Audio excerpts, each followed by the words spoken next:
Oh, hello, Cube fans. You just caught me entirely lost in a good book. But hey, what a wonderful place to get lost. Especially when that book is written by yours truly, like this one is. If you'll allow me, I'd like to take you on a literary journey. Don't worry, you won't need a map or a sat nav.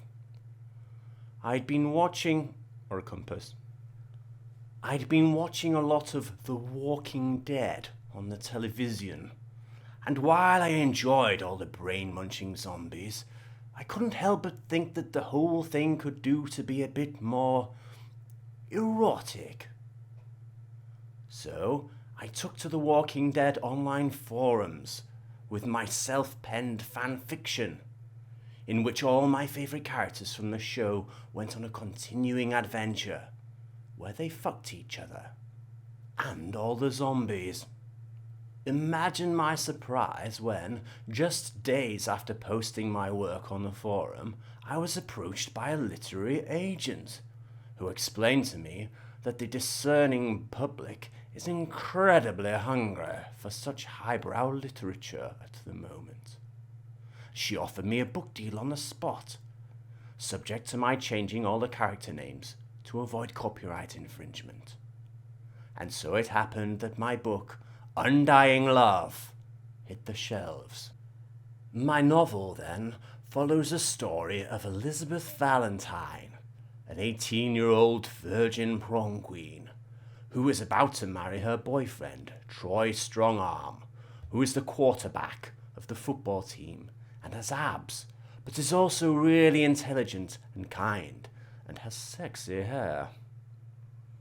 Before they can marry, tragedy strikes when Troy is knocked down by a bus while rescuing a cat or something. He dies in Elizabeth's arms, but vows that he will return, and they will marry, even though he's going to be dead soon.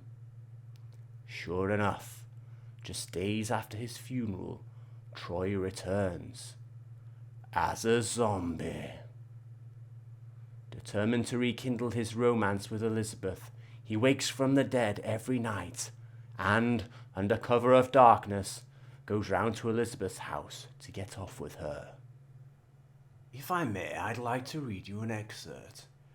This is the pivotal moment when Elizabeth sees Troy as a zombie for the first time.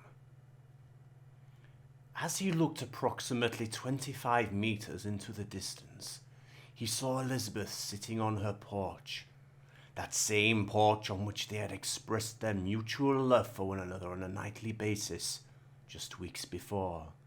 That same porch where they had spent hours locked in kisses. Kisses that tasted of hope for the future. Kisses wet with romance. As he slowly got 5 meters closer to her, Troy saw a tear roll down Elizabeth's cheek and fall onto the floor like a diamond rolling off a counter in a jeweller's, such as Beaverbrook's. Now only 12 meters away from her, a distance from which he knew his words would be audible, he said romantically, "Elizabeth, my love, I would love to pick up your every tear spilled and shove it back into your eye holes." Elizabeth looked up, scaredly but curiously. "Troy, is that you? Oh my God, no it can't be," she said, cautiously.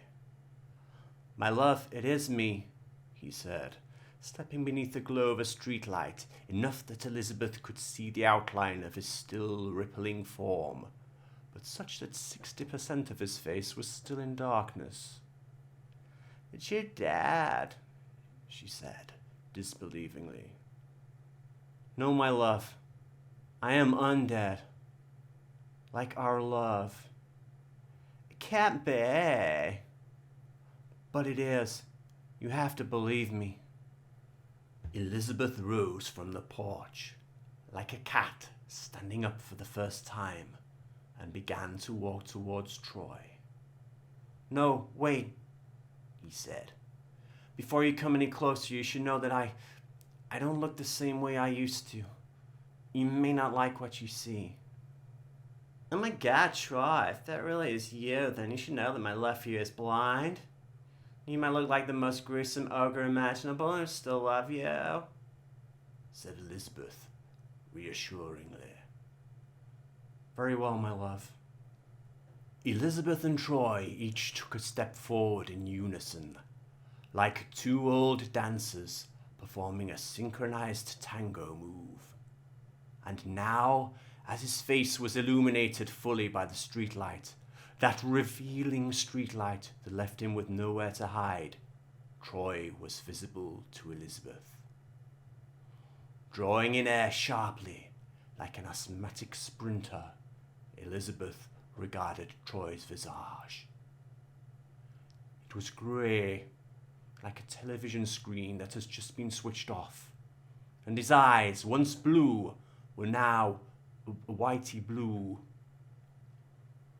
But his chiseled jaw still cut the night air like some really big scissors. His hair still blew in the breeze like some wool in front of a fan. And his cheekbones still pushed out through the darkness like hills in a 3D film. He looked more or less the same, but a zombie. She threw herself at him, and they kissed. A kiss that knew no prejudice. A kiss blind to fear. A kiss that didn't mind that one of them was a zombie and one of them was not. A kiss of undying love, which is the name of the book. See you next time, Cube fans. Cube Show.